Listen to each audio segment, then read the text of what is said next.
남편의 마음이 우리에게 완전히 떠나버렸다 이렇게 느끼는 분들이 있을 겁니다. 남편에게 다른 여자가 생겼을 수도 있고 남편이 우리에게 오랫동안 불만이 쌓이고 또 쌓여서 질렸을 수도 있을 겁니다. 그래서 너랑은 더 이상 못 살겠다 라면서 집을 나가버렸거나 질질 끌지 말고 빨리 끝내자, 안 그러면 소송해야겠다 라고 겁을 주면서 지속적으로 이혼을 요구할 수도 있습니다. 이때 우리는 우리 관계는 끝났다, 이젠 희망이 없다 이렇게 생각하실지도 모르겠어요. 그런데 오늘은 이 생각이 틀릴 수밖에 없는 이유를 알려드리겠습니다. 이 영상 끝까지 봐주세요.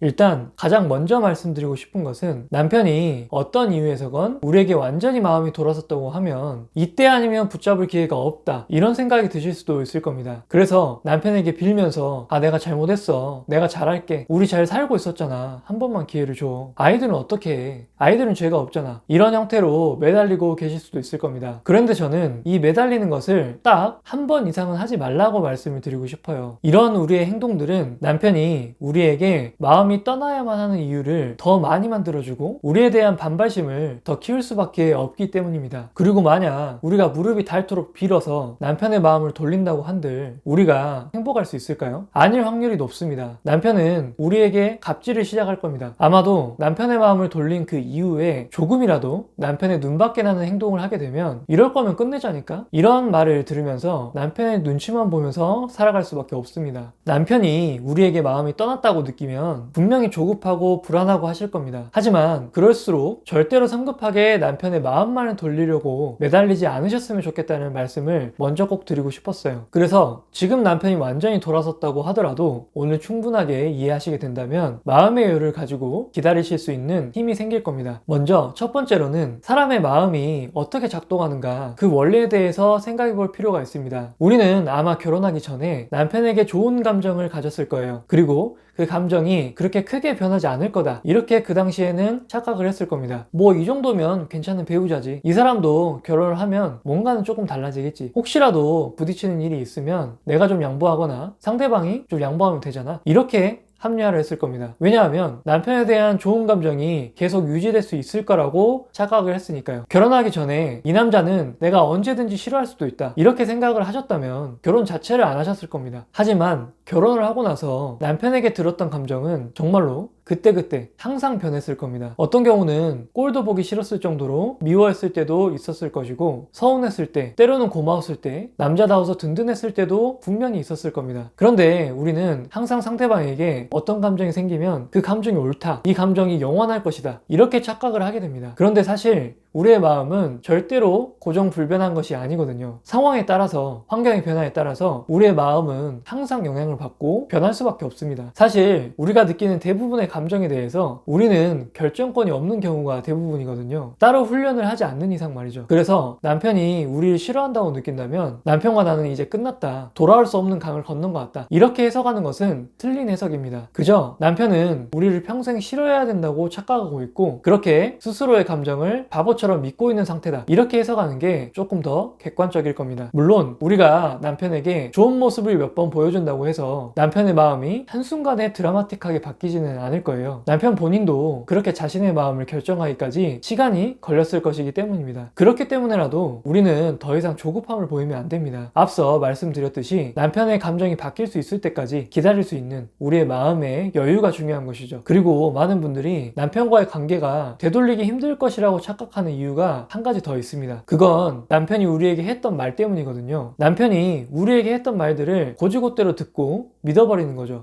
남편은 나에게 불만이 너무나도 많이 쌓여있고 상처도 너무 많이 남아있어서 관계 회복이 더 이상 불가능할 것 같다 이렇게 생각을 하는 거죠. 예를 들어서 우리가 남편에게 왜 내가 싫은 거냐 이렇게 물어보면 남편은 말도 안 되는 이야기를 하기 시작할 거예요. 뭐 나는 남자로서 인정을 받지 못했다, 너랑 나는 원래부터 성격이 안 맞았다, 너는 나를 무시했다 이렇게 애매모호한 이야기를 하기 시작할 겁니다. 우리는 이런 말을 들을 때마다 내가 더 잘할게, 내가 바뀔게 이런 말을 하면서 매달렸을 거거든요. 그런데 그런데 남편이 하는 말들, 이거 정말로 다 맞는 말일까요? 한 번쯤은 남편 입장에서 생각해 볼 필요가 있습니다. 남편은 우리가 싫어서 떠나려고만 하는 그런 입장이죠. 그런데 남편이 정말로 우리 입장을 생각해서 부부 사이에 문제였던 부분들에 대해서 함께 고민하고 우리에게 꼭 바꿔줬으면 하는 그런 부분들을 솔직하게 이야기를 할까요? 아마 그 반대일 겁니다. 남편 입장에서는 아내가 자신에게 정이 좀 떨어졌으면, 차라리 똑같이 나를 싫어하게 돼서 빨리 이혼을 해줬으면, 이런 마음들만 가득할 겁니다. 그래서 그냥 우리에게 막말을 해대고 우리를 상처 입히기 위해서 말도 안 되는 이야기를 할 가능성이 매우 높습니다. 사실이 아닌 거죠. 물론